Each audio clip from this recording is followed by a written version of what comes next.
to'yni mayada o'ynaydiganmiz. Mana shundaq hayvat ham restoran. Tozliq uyi yan tarafda ekan. Andikin ma restoranda shundaq chiqsaqla, ma taraf batay ekan. Ma oldida ikkita ayrimxona bor ekan. To'paqsanlar bo'ldimi? Icharim daqaqsanlar bo'lganda shundaq chiroyli pecha chiqibdi. Ma tarafmi shu? Ma tarafmi? Shundaq daqaqdek pecha chiqibdi jumala mana. Gelamda bizatdim ya shundaq pecha chiqibdi. Ma tarafmi shu? Mana to'paqsanlar shundaq chestaya. Bundan olsa ayrimxonalar kirib aqlaya. Meniki endi bir alayligi har bir ayrimxonda bir tal veysinjan tozliq uy vakan jumalar qala. Bo'shan bo'lib tamoq yeb qolganlar sirtqa o'rnini chiqsanglarmi? Bo'shan ichidan tozliq uy vakan mishagil kirsanglar bo'ladi degan. Mana bo'shansniki oltimi shu. Bo'shansning shundaq chiroyli. Bo'shan qo'llarni deb shu Jozbadon ekiplam tijorat boshlab ketsa bo'lgan. Bundan olsa men yan tarafda bo'shan kirib aqlaya. Ma koridor bo'lsin yoki ayrimxonalar bo'lsin shundaq chiroq chiqibdi meni. Ma'no kirib aqsa. Ma o tamoq yeydigan ayrimxonamiz bu yerda ayrim tozliq uy var degan gap mana. Ko'rsataman. Bo'shanlarni ichimi o'xshamaydi ekan, bir bo'shansi, bir bo'shan o'xshamaydi ekan. Loyasi bo'lsin, janshosh bo'lsin, shundaq chiroq chiqibdi. Bundan olsa biz yeni bir bo'shans bilan konuşib chiqdik. Ma restorandan chiqib ekanmiz, ma koridor, mash pastlam 3 tal ayrimxonasi bor ekan. O'sha tamoq yeb, o'ltirib restoran chiqib o'ynab qilsak bo'lgan. Men bir ayrimxonasiga ko'rsataman. Mana, men bir ayrimxonasiga buningki loyasimi yana bir ayrimxonasiga xatti o'xshamaydi ekan. Endi restoranda shundaq chiqsaq, men yerda batay bor ekan. Ma batay ko'rsataylik. Bataysam shundaq chiroyli echibdi. Bayli chiroq bo'lsin. Andikan mayaga bir tal yo'g'on chiroq tushirgan shundaq tayza haybat. Andikan maya maxsus shu to'yga kelganlar rasm tushirgan. Miyaga sofa qo'yib shundaq chiroyli qilgan. To'yga kelganlar maxsus rasm tushib, shu promochanga do'yinlarga chiqirdigan, taqa qildigan rayon qildi jumolar. Meni material shundaq chiroyli. Andikan shu palampaydan mana shundaq chiroyli taqa qilgan palampaydan ikkinchi qavatga chiqsaq, ikkinchi qavatdami pechat ayrimxonalar bor ekan. Undan qolsa ikkinchi qavatdan ayrimxonalar bilan tunuşup çıkılı ya, üzüme yallı ya. Ma palampaylarım şundak payız çıkıptı, aksa cumalar. Ma palampaylar çıraklarıma mansak yenip durduk ya. Buna müşahit durup resimler düşüp, daka kılıp oynap kesanlar buldu. Ondan sonra üstünü bir kırıp bakın. Mana ikinci karat kim çıkıp aldık, pesini gösterip atlı. Pesmi şundak, evet. İgiz ya, ma dağıtınsım şundak, igiz çıkan.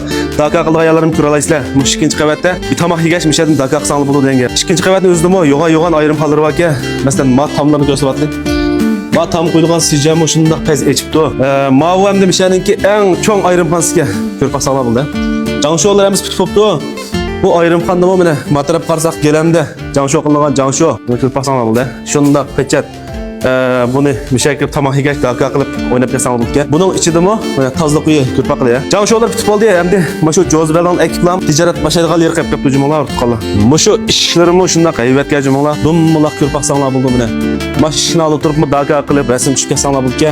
Ma ishni hamda misli yasagan damda chiqib, ishkir tarafdan maxsus bo'rtib akitgan mashina o'zi 90 ming qo'yliq ishga urib qoldi.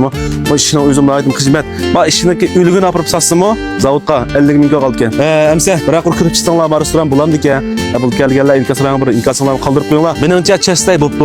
Ma oldig'imi har xil to'y ko'ynaklarni, modellarini qo'ydik ekan. Mush oldim shundaq yo'riqchilik payz chiqib ekan. Hamda mushtaq restoranda to'yimni qilsam bo'ldi degan urib qoldiramiz. Mishakil to'yimlarni qilib olsanglar bo'g'dak. Hamda bu restoranningki jangshollari bitib qopti. Jozbadon akib tiziplam qis bo'ladi ekan. Echilish vaqti qolsa 3-oyninki 20-soatdan keyin echildi ekan. Hozir ham ma'lum sabablar tufaylidan hozir echib olmaydi ekan. Oldimiz qislar bayram kelib qoldi. Bu bayram munosabati bilan hozir echib olmaydi ekan. 3-oyning 20dan keyin rasmiy tijorat boshlaydi ekan. Hamsa misha to'yimni qilsam bo'ldi degan do'stlarimiz foydalanib qolishingizni uchun umid qilaman. Bu yaningki adresib qolsa 90 ayimizdagi shu uzun ko'chadagi Nam bozorining qarshi tarafiga joylashgan Xiymigoy dibaninki yanig'la joylashgan yangidan ichilish olib turgan mush restoran shu. Xiymigoyning oldiga kiplam shunda qarsangni ko'rishlar. Ikkisi bir yerda. Avu Xiymigoy va yan tarafisi mush yangi ichilish olib turgan restoran shu. Hamsa 3-oyning 20dan keyin misha to'yimni qilsam bo'ldi degan do'stlarimiz yurak besib 6 raqam yo'lab qo'yib mush bilan atrof do'stlar bir taqib qo'yinglar. Shinxon ayimizga mana yo'g'on hayvat restoranning bizningki ichilish olib turayotganligini, jangsholarningki bitib qolganligini, 3-oyning 20dan keyin rasmiy tijorat boshlab qilganligini Shinxonda o'qitqanimiz bilib qolsin. Maqlamsa, sizlar saqlayma, ko'rakmi 8 emas, ko'plab bir taqib etinglar Shinxondagi mushtaq restoran to'yimni qilsam bo'ldi degan do'stlarimiz foydalanib qolsin. Kirarsan ko'rishayli. Xayr, xo'sh, omon bo'linglar.